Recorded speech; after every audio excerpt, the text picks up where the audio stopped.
asalaamaaleykum gars yi da ngeen def maa ngi leen di nuyu di leen ziyaar leen fàttali yéen a ngi seen canal Galsen Tube ci seen programme comment gagner de l'argent sur YouTube naka la ñuy gagner xaalis ci YouTube ki leen koy defal di Pape Mor Lo ñu leen koy defal en wolof. vidéo tey bi nag ci code de validation ADSENSE la ñuy ñëw parce que ñu bëri dañuy am jafe-jafe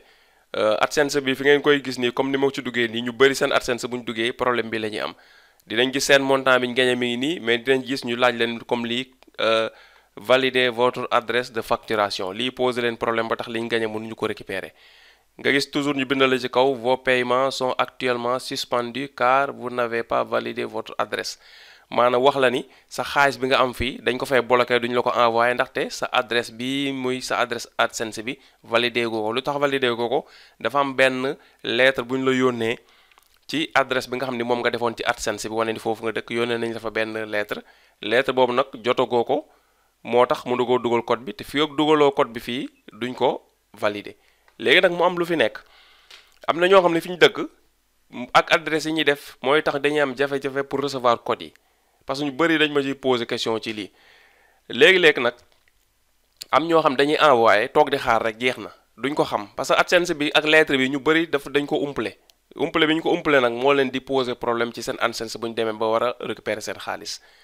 léegi parce que lu bëri am na ñoo xam dañuy toog 4 mois wala 5 mois jotuñu lettre te fekk 5 mois yooyu même boo ci jotul lettre ñu waa ADSENSE waroon nañ la ko mën a valider su doon respecté nga processus normal yi processus normal yi mooy lan chaque weer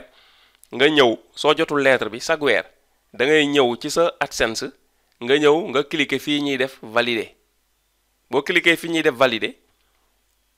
xam nga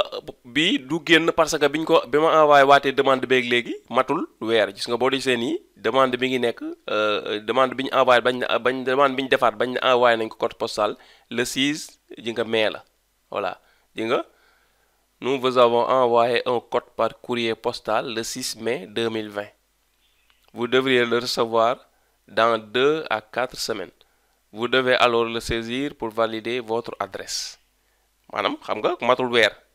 moo tax li ma lay waaj a wan nii nag il faut soo envoyé les code de def sa adresse ADSENSE nga am paiement bu dugg ADSENSE ëpp na 70 euros automatiquement ADSENSE envoyé nañ la benn code secret comme ni ma la ko waxee daal lay indil tableau bii ne la envoyé nañ la code secret boo ci jotee dugalal valideel date bi ñu la envoyé code secret bi toujours fii lañ koy def léegi nag soo fi gisee lii nga war a valider nga toog 1 mois gisoo lettre bi fii ngay ñëw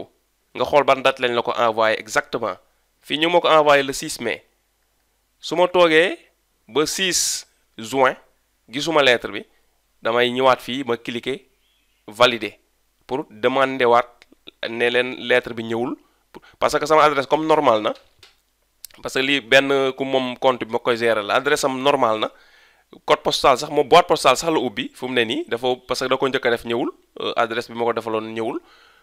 toog na weer ñëwul léegi mu dem ubbi boîte postale def ko si léegi adresse bees bi le 6 yi nga lañ ko envoyé balaa juin peut-être dina jot lettre bi xam naa balaa le 6 juin mën naa bu fekkee lettre bi ñëw na parce que boîte postale la adresse bi leer na léegi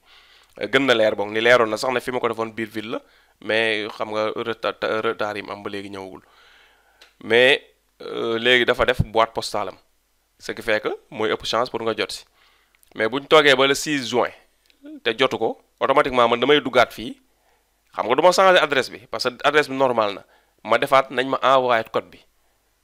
su ma toogee juillet ba 6 juillet gisuma ko ma defaat nañ ma envoyé code bi suñ toogaatee weer gisuma ko léegi du ko soxlawaat YouTube dina ma ubbil benn lien boo xam ni heure boobu lay soog a ñëw du ñëwagum nag waaw bu ñu amee canal bu ci toll dañ ko ne wane woon nañ ko ci benn canal yaakaar naa yàgg na xamatuma mais bu ñu demee ba toll ci am canal bu toll ci loolu bu ñuy def action boobu parce que action bu ñuy def rek te nga xam ne loo xam ne la mënoo cee def vidéo te amul canal bu ci toll toujours dañuy profité filmer waale ko pour waxaale ko nit ñi bu ñu demee ba toll ci benn canal boo xam ni dafay valider par carte d'identité ak par facture dinañ ko filmer wane lañ ko doon amoon nañ canal yu ko def mais boobu filmer wuñ ko woon léegi bu ko defee nga ñëwaat fii nga def valider te yoroo code de nga dem ci suuf dinañ la fa bindal renvoyer le code nga cliquer renvoyer le code ñoom dinañ la waxaat envoyé waat nañ la code bu bees moo code bu njëkk ba nag moo ñëw code ñooyam code bu njëkk ba bu ñëwee ci diggante bi dugal ko tam parce que benn la rek moom lañ la envoyé waat ci beneen lettre suñu la ko envoyé waatee tamit da ngay toogaat 1 mois soo toogee 1 mois lettre bi ñëwul jotoo ko code bi nga ñëwaat fii nga defaat valider nga demaat dinaa la woon ni ñu koy defee léegi nga defaat valider nga demaat ne renvoyé waat ma code bi nga toogaat gisoo ko weer nga defaat renvoyé waat ma code bi su matul weer nag bouton bi ngay defee renvoyé waat ma code bi ñoom dañ koo bloqué il faut mu am weer bouton bi soo ko ubbeeku nga koy parce que dañoo def ni lettre mën a tardé lu ëpp weer mën a tardé ba weer ñoom loolu lañ jàpp moo tax balaa ngay naan jotuma si ñoom dañ ne il faut nga xaar ba mat weer te jotoo ci ngay soog a xam ni jotoo si ngay soog a ñëwaat def renvoyé moo tax bouton bi ngay defee renvoyé dañ koy bloqué boo gisee fii mi ngi nekk le 6 mai bu ñu demee ba le 6 juin dañ koy débloqué te lettre bi ñëwul dañuy débloqué bouton bi ko defee damay mën a defaat renvoyé loolu avantage am mooy soo ko respecté noonu chaque weer rek nga ñëw boo jotul lettre nga def renvoyé chaque weer boo jotul lettre nga def renvoyé même bu dee adresse bi nga defoon daa baaxul sax yow amoo ci soxla parce que rek da nga bëgg a topp procédure ba mat soo ko defee ñeenti yoon dañ lay indil benn lien boo xam ne mën nga fa cliquer pour léegi valider lii nga xamante ni mooy adresse bi ci beneen façon mooy lan da nga leen di yónnee sa photocopie carte d'identité ngay scanner envoyé leen ko ak benn facture boo xamante ni sa tur da ciy nekk ak sa adresse bi nga xam ne moom nga def ci ADSENSE bi facture bi nag mën na nekk facture ndox mën na nekk facture téléphone mën na nekk facture courant mën na nekk tam loo xam ne relevé compte bancaire la voilà yooyu yëpp accepté nañ ko waaw facture bu officielle lañ accepté facture boo xam ne maal accepté nañ ay comme ay reçu yoo jënd ci ay nit déedéet facture officielle facture ndox facture courant facture téléphone même facture ay woyefal prépayé woyefal baax na facture contrat boo defoon ak orange comme yooyu baax na waaw ak nga am bu dee am nga compte nga dem def sa relevé compte banque bi ñu gis sa relevé sa tour nekk ci ak yooyu yëpp baax na boo ko bàyyee sa carte d'identité envoyé ko adresse bi ci nekk moo sa ADSENSE bi nekk ci automatiquement li si ëpp du tardé semaine léegi-léeg sax mën na nekk benn fan wala ñaari fan léegi-léeg ñetti fan mais maximum du passé semaine te validé luñu ko des fois mën nañu la ko valider sax si 24 heures yi voilà loolu mooy li nga xam ne bëggoon naa ko wax tey ñu su bëri xam ko ñi nga xam ni dañoo dugal seen adresse code bi ñëwagul ñu envoyé ñu ne leen valider code bi ñu toog di xaar te bañ demandé code bi léegi ëpp na weer wala ëpp na ñaari weer mais ñëwaatuñ defaat beneen demande loolu dafay tardeel processus boobu loolu lii da koy tardeel ma bëgg leen wax nag chaque weer da nga war a ñëw nga def renvoyer code soo jotul voilà noonu lañ ko programmé ce qui fait que mooy tax même boo ko mënut a jot lettre bi physiquement di nga ko mën ñëw valider la ko beneen façon mooy ñoom waa ADSENSE ñu valider ko sa place voilà léegi nag boo ñëwee dugg ci sa compte fekk matal nga weer biñ la envoyé code beeg léegi mën na weer xool nga fii ñu defal la le 6 mai ma dem ba le 6 juin lettre bi ñëwul nan laay def kaamal la nag bouton ignorer bi bu ko cliquer mukk boo ko cliquer day jafe lii bouton bi soo ko ignorer dootu fi feeñ te bu fi feeñul dootu amati information nga xamee ko noonu nga ñëw cliquer valider soo cliquer valider léegi su doon dangaa yor code bi lettre bi am code yi nga teppi ko cliquer valider da ngay dugal fii li nga xam ne mooy code bi nga tàppe ko waaw parce que dañ ko def mu gris parce que dañ ko bloqué nii nga tàppe code bi mu dugg boo tàppee code bi nga dugal chiffres yi après fii ñu bind valider mi nii day affiché nga cliquer ko nga valider léegi nag man dama matal weer te jotuma code fii ñu si suuf yaa ngi gis nii dañoo bloqué bouton bi parce que matagul weer renvoyer un code fii ngay cliquer voilà parce que même mat weer rek fii day cliquable da nga koy mën a cliquer su ko defee yow boo ñëwee nga def nii valider fii ngay ñëw ci suuf renvoyer un code nga cliquer renvoyer un code ñu bindal la fii ne la dinañ la renvoyer code bi ci quelques jours après boo ñëwaatee bu ñu la ko renvoyer dinañ la bindal envoyer nañ code bi date sangam lañ la ko envoyer war na tardé weer pour nga jot si nangam boo toogee weer gisaatoo ñëwaatal nga defaat même chose nga toog weer gisaatoo ñëwaatal nga def chose ñëwaatal nga def la même chose su matee 4 mois bouton dañ lañ la fi defaral bouton formulaire comme boo cliquer fi dañ la fi defal bouton formulaire affiché la ko fii wala ñu indi la ko ci bu njëkk ko ci suuf page bi lañ la koy indiquer jamono yam ko doon mujjee def voilà mais comme ba ma ko defee ba léegi defaataguma ko te ay changement dafa am ci biir ADSENSE te amaataguma site bu ci tombé moo tax bouton bi xaw ma déplacé nañ ko la déplacé wuñ ko mais daal boo cliquer fi su ma nee 4 mois lien bi ñu lay defal moom dina apparaître bis bu ma amee site bu ci toll nag dama ko filmer def ko en direct ngeen gis ko incha allah rabbi mais vidéo bi pour rek la ñi nga xam ne ñi ngi demandé monétisation am na lu ñuy gagné envoyé nañ leen seen lettre jotaguñ ko ñu bañ a toog rek croiser les bras di xaar naan def naa 3 mois jotuma sama lettre déedéet chaque weer ñëwal nga wax leen ni jotoo lettre bi chaque weer wax leen ko bu ma tey ñeenti weer ñoom dinañ la ko defal voilà comme ni ma la ko waxee waaw loolu daal laa amoon tey pour de précision bu ma doon def ci kenn ku ma doon laaj ay question koo xam ne mi ngi côté Casamance la je crois doon ma si laaj ay question parce que moom dafa jotul lettre am te ba mu defee demande toog na lu xaw a yàgg jotul lettre toog na lu mat ay 3 xaw ma 4 mois non 2 mois yoo xam ne gisul lettre mais ñëwul woon def renvoyer ma ko doon expliquer nag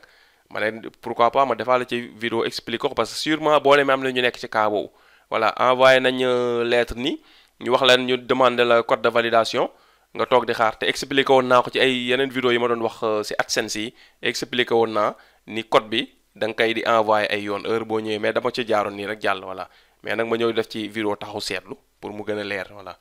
ngeen xamee ko noonu ADSENSE bi suñ la envoyé code bi te jotagoo ci sa ADSENSE lii moo fiy affiché muy valider votre adresse de facturation date bi ñu la ko envoyé lettre mi ngi affiché fii heure bu matee weer te jotoo lettre bi da ngay dem su dee sa adresse moo baaxul nga changer sa adresse nga soog a ñëw nga cliquer valider nga def envoyer le code bu dee sa adresse nag wóor na sa adresse baax na lettre bee ñëwul xamoo nu mu def ma ñëwul chaque weer bu matee weer date bi ñu la ko envoyé mat na def na weer lettre bi ñëwul te sa adresse baax na ñëwal nga cliquer valider nga dem jaru ngay changer adresse boobaa da ngay ñëw rek def renvoyer un code soo ko defee lu man ñeenti yoon di nga am beneen possibilité boo mën a valider sa compte ADSENSE loolu moo gën a efficace sinon da lay perdre le temps voilà ngeen bàyyi ko xel lii di xonk fii nag toujours loolu dañ lay fàttali rek ni sa paiement nekkul ci sa YouTube lañ bloqué say publicité say paiement fii lañ bloqué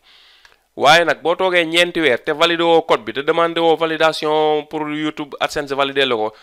bi nga commencé gagné toog nga 4 mois mais benn action amul fii YouTube dinañ la bindal fii message ne la démonétiser nañ say bloqué nañ sa monétisation yi nga doon def sa YouTube sa vidéo YouTube yi gagneetuñu xaalis parce que dañuy gis ni peut-être canal bi kat dafa am ku ko ubbi woon ba pare abandonné ko li tax ñoom ñu koy envoyé code deful dugalul code secret bi fii pour valider